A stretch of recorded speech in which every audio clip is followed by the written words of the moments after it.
Demorou, mas aqui estamos, meus amigos e minhas amigas, para falar sobre a segunda temporada de Dark. Achou a primeira parte confusa, foi? Olha, se tem uma coisa que eu aprendi nessa vida é que nada é tão desgraçado da cabeça que não possa ficar mais desgraçado da cabeça. E a gente demorou esse tempo todo para subir esse vídeo porque a gente precisou ir para um retiro meditativo para assimilar tudo que aconteceu nessa nova remessa de episódios. E tem porque a gente tem essa coisa, né, de precisar trabalhar, pagar boleto, nem sempre a gente tem tanto tempo para editar e gravar vídeo, mas enfim, né, seguimos aqui. Enfim, quer saber o que você não entendeu, mas vai entender agora sobre a segunda temporada de Dark? Vem comigo depois da vinheta. Estamos aqui unidos no Desgraçados da Cabeça Anônimos para para conseguir entender alguma coisa da segunda temporada de Dark. Uma coisa que eu já percebi é que quando a gente tenta começar a explicar Dark, a gente entra no fluxo de loucura da série e acaba soando tão confuso quanto os episódios. Pensando nisso, o que eu fiz? Dividi a série em alguns pontos importantes e confusos para tentar entender eles isoladamente e depois dar aquele panorama geral da série, beleza? Se isso vai funcionar ou não, aí depois vocês me contam aqui embaixo, nos comentários. Mas vamos lá, eu vou começar com uma das maiores tretas da temporada. Uma das coisas que eu vejo todo mundo sem entender muito bem é essa coisa de como uma pessoa pode ser ao mesmo tempo mãe e filha de alguém. Nessa temporada a gente fica sabendo que a Elizabeth é ao mesmo tempo mãe e filha da Charlotte. É confuso? Pra caralho. Dá pra entender? Com certeza dá. Nesse caso aqui, a gente tem um exemplo máximo daquilo que a primeira temporada introduziu sobre o tempo de forma linear, como a gente conhece, ser uma ilusão. É 100% a história do quem veio primeiro, sabe? O ovo ou a galinha, porque pra ter a galinha tem que ter primeiro um ovo, mas pra ter o ovo tem que ter a galinha pra ter botado o ovo. Isso porque a gente enxerga o tempo de forma linear e não cíclica. O ponto aqui não é quem veio primeiro, mas como tudo se encaixa perfeitamente.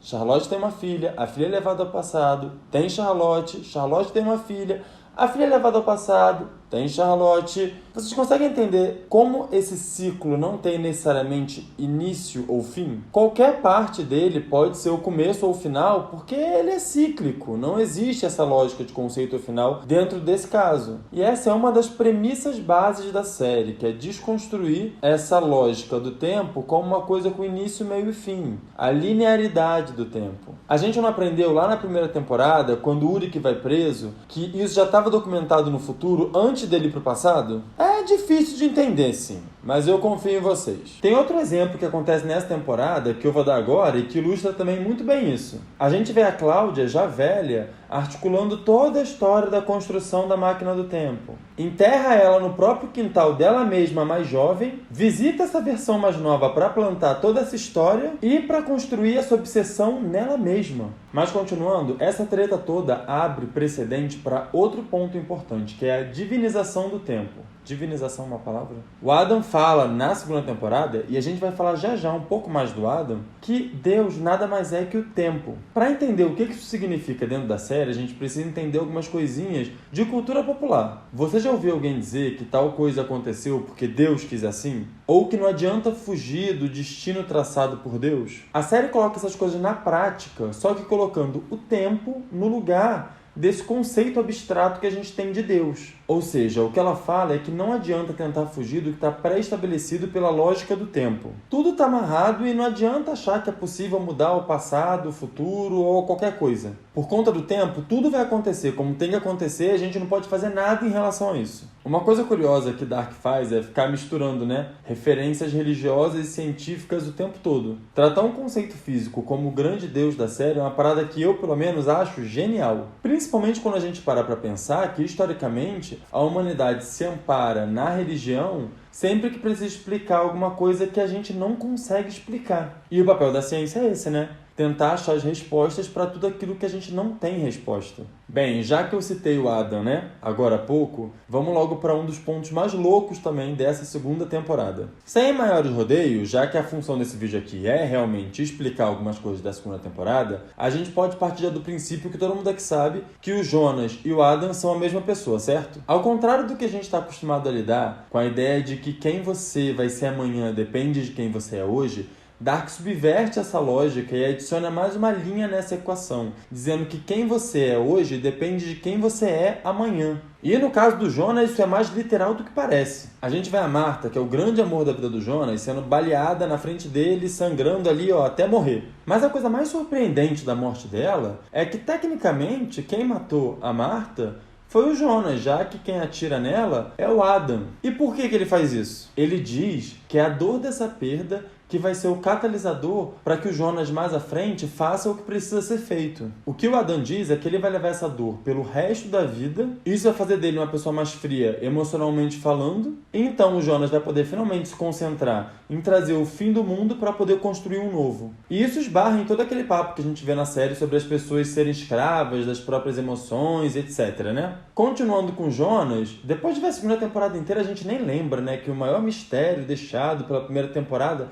era onde diabos ele tinha ido parar naquela cena final. A gente vê logo no primeiro episódio da segunda temporada que o apocalipse acontece em 27 de junho de 2020. E isso faz com que o Winden vire, né, uma terra árida, com pouquíssimos de seus habitantes ainda vivos. E é nesse futuro distópico que a gente vê, né, a Elizabeth, que é a filha lá da Charlotte, que ela virou uma espécie de líder militar, sei lá, alguma coisa assim. E é ela que pendura o Jonas, né, pelo pescoço. Ele não morre, mas fica, né, com uma cicatriz enorme aqui. E essa cicatriz, depois a gente vê que é muito importante para que o próprio Jonas se reconheça depois na versão dele mais velha. Agora vamos falar de outra questão importantíssima dessa temporada? Tem mais Marta em Dark do que em Batman vs Superman, meus amigos. Isso porque depois que a Marta morre, a gente vê outra Marta. E não é porque tu misturou corote com catuaba não, amigo, é porque tem outra Marta mesmo. Mas como é que isso é possível?